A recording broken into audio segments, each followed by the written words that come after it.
Hey everybody, this is Captain Yeet here for my One Piece review 926. This is for you.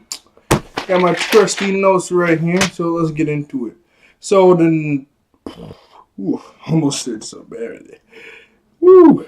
So the chapter starts off with some man throwing out some newspapers of local news about some street murderer that's going on the loose again, and witching boy. And we see Usopp, Penguin, and some other guy, and a guy wearing a hat just like a law ward, the like baboon wood hat that he used when he was fighting Hawkins. They're picking up the newspaper. Had a bird. Picking up the newspaper, and they see the Kazuki clan symbol, the Kirimaru. And everybody's getting hyped. Well, not everybody. Only the people who know about this symbol. And then it cuts to Nami and the fat ninja lady. They're in the attic of some building where these two Kaido members are talking about the next shipment of weapons coming in. And I was finna say Okiku, the fat ninja lady, I forgot her name. She's telling Nami, we need this information so we can ambush this operation and get some weapons for our plan to on Orgishima, that island of Kaido's on. I forget what it's called. It was like ogre or something. Yeah, it was like ogre in Japanese. And so they're in the attic. There's two little wood plates that's cracked open. Nami's using a telescope to look down. That fat samurai lady, that fat ninja lady, is making a lot of noise, and the guy, he looks up and he sees Nami's telescope. He has a bicento like white beard. He just stabs it in there and starts like walking to cut him. And the fat ninja lady is spazzing out. She's yelling. I'm telling her to calm down. They never see them because they jump through a window. And the fat ninja lady has this like paraglider that's they're flying on, and Nami is holding on to her. And she was like, "Why were you screaming back there?" And she was like, "I have a deathly fear of sharp objects." And before that, she also had Nami looking through the telescope because she said she can barely see out her eyes because of her old age. And something just popped up.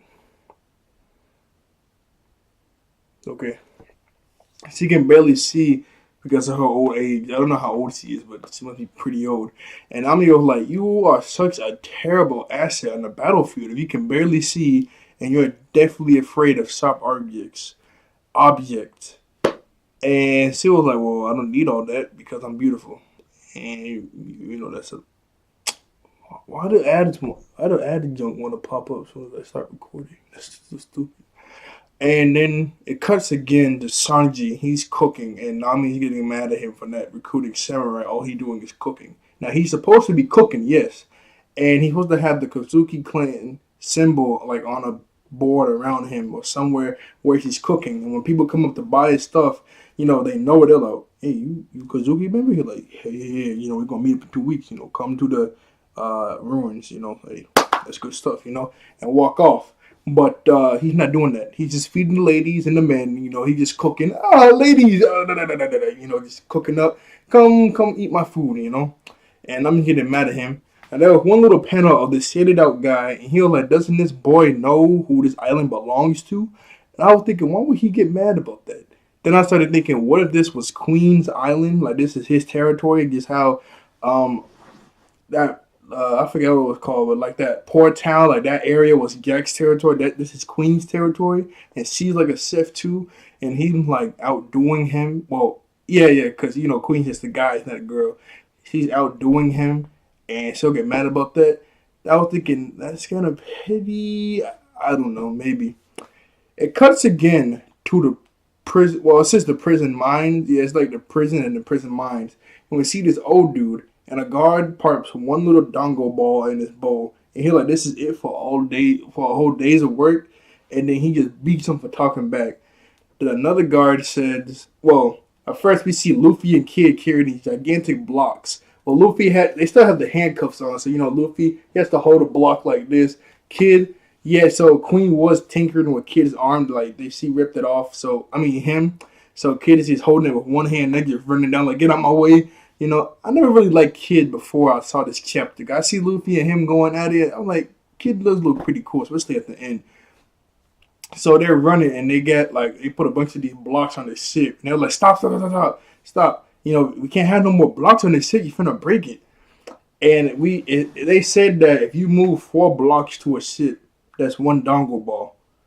And Luffy and Kid has moved 500. So everybody else like maybe 2 or 3 balls in the bowl. They have like a gigantic stack. They're eating it all. They're grubbing down. And Kid, he just has like that one handcuff on his arm. That's funny because you don't get another arm. So this Hippo Smile user comes into the place. Apparently they had that rule because they were like, there's no way people can carry all these dongle balls. And the dongle balls are really meant for the Hippo dude. So even though there's like maybe a couple left out of his stock, he still has a lot to eat. But since Luffy and Kid have moved 500 and took most of it, he's mad and comes in. Now, it's a regular hippo that comes in. He opens his mouth. Inside of his mouth is a